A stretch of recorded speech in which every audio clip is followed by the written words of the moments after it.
16 million. That could be the amount of money that you are losing for just letting your money stay in a money market fund. This will be the story of two ladies, Jane and Abigail. And we're going to see how one made a very good strategic decision and the other one did not, and they lost over 16 million. Okay, let's get started. Now, a money market fund can be a very, very powerful tool, but when used correctly, and as I have always said, a money market fund should not be used for long-term investment, but should be used for these three financial goals. Number one is for your emergency fund. This is where you park your 3 to 6 months of your savings just to take care of any unprecedented cash emergency or financial emergency, right? So it cautions you against any losses. It cautions you from disrupting your investment or from getting into debt. An emergency fund, you keep it there as liquid, you can access your money anytime. Number two financial goal why you should use a money market fund is to save for your sinking fund. This is money that you know that you are planning to spend in a future date. If probably you want to upgrade your laptop, you want to upgrade your furniture, you want to undertake a different project, or you're saving for holiday, or you're saving for Christmas, or even birthdays. This is where you put that money so that it can be growing before the expense happens. Right, number three is investment opportunity accumulation. This is where you accumulate your cash, small bits by bits, so that you can take advantage of other bigger opportunities out there in the market. You can be ready such that you can take advantage of these opportunities if they appear.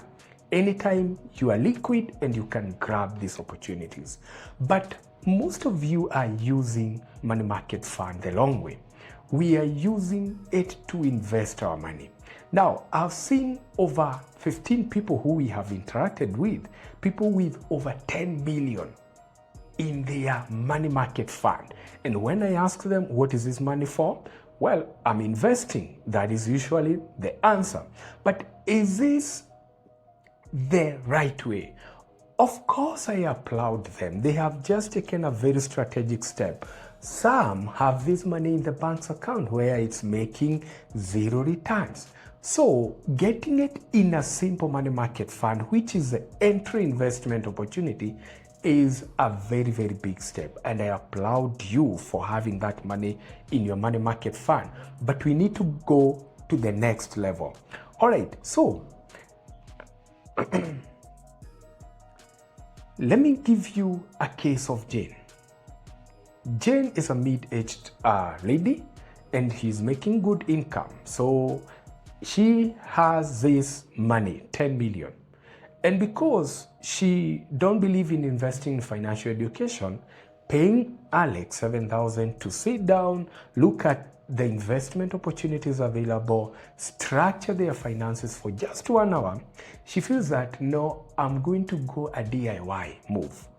I know there is money market fund, everyone is talking about it, and because she feared going into the external market and to look what is there, or even engaging an advisor or a coach to advise them, she just put her 10 million in a money market fund. It is still there, right? And let's project, let's see if Jane goes with this move and she puts that money in a money market fund for the next 10 years, a money market fund that is giving her an average of 10%. How much will Jane have after 10 years? All right, the capital invested is 10 million. The net return, this is return after withholding tax, that is 10%. Then interest earned after 10 years will be 17 million. Let that sink. You only had 10 million, but now you have extra 17 million from just interest earned through compound interest. So after 10 years, Jane will have 27 million in her account. Has she done well? Yes, compared to having this money in a bank account. Is that the most optimal move? Let's see. Now, Meet Abigail. Abigail is a woman of dreams. She has a foresight.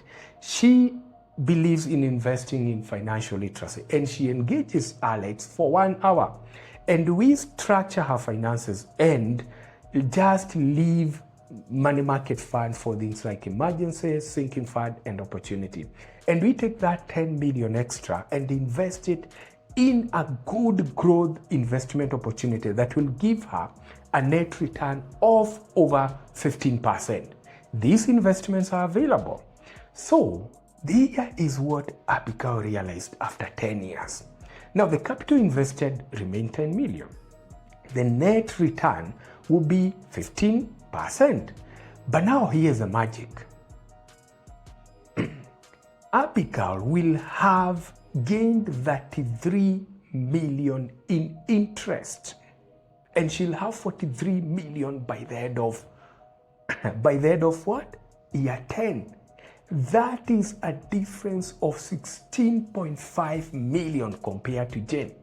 And that is why I said there could be the biggest opportunity loss if you don't understand the investment that are happening in our country. The problem with most of us is we don't believe in, personal development, where you pay a price so that you can make more. Now, Jane avoided paying 7,000 for 1 hour session, but she lost 16 million in 10 years. Tommy, I'm thinking I should increase my, consultancy fee. 7,000 versus 16 million. All right. Now, you can see what the power of just having a good advisor can do to your money, and the power of placing and investing your money in the right opportunities. But guys, remember, every investment should be matched by a financial goal, right? And every investment vehicle or investment that are available out there, they are used for different purposes. That is why you cannot use your money market fund to invest in the long term, but it is very, very suitable for the 3 goals that I had highlighted. So the question would be, do you want to be like Jane, where you just ignore people who understand the financial dynamic and go do a DIY investment and lose 16 million, or you're going to engage Alex? Now, if you are this person who have decided, I'm going to take up the mandate of being intentional with my investment, of being intentional with my future, and of structuring my financial affairs and bring order into it, just WhatsApp me session, and we can have that 1 hour of intense financial restructuring to just give you a direction that will start winning. Alex Mwangi is my name, and see you on the next one.